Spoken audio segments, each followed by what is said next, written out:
I read the book in one seating. I started early in the morning and ended at night because I could not put it down.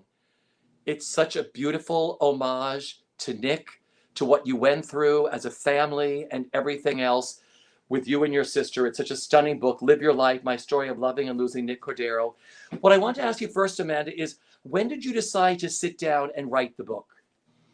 Well, first of all, thank you so much because, that is a huge compliment to me when you say you've read the book in one sitting, you couldn't put it down because honestly, the story of this and those 95 days felt like that. It felt like a never-ending day.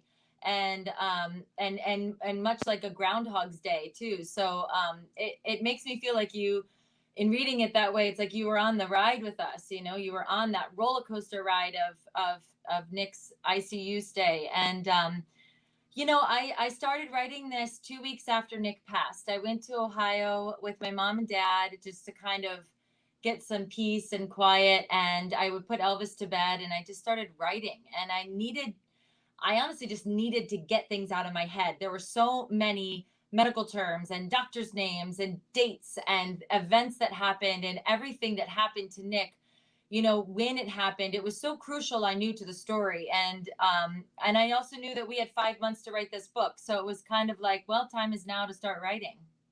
So how did it originally come about? Did HarperCollins come to you? I mean, it's such a, what this book has done, it's put a face on the damage of COVID-19, what it has done to someone, what it has done to a family, because there were so many people who thought this whole COVID-19 was a hoax and not wanting to be vaccinated and everything else. And I was just wondering how the book came about for you to write in the first place. Yeah, so I got an email from Lisa Sharkey at HarperCollins.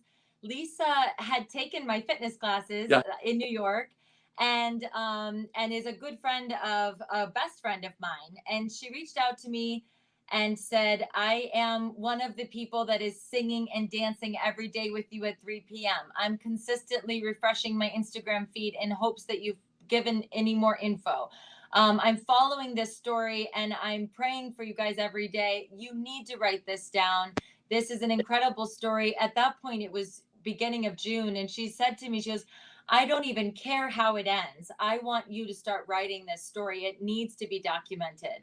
And I'm so grateful for her because again, I remember leaving the hospital and talking to her on the phone and just being in such a fog. And I'm so glad she kind of championed me to do this and with Anna, because now I have this kind of living legacy for Nick and for Elvis, especially to read one day. And also just for me, we go through life and you think you're going to remember things, and as time goes on, you don't. And so I feel so grateful that I have all of this written down.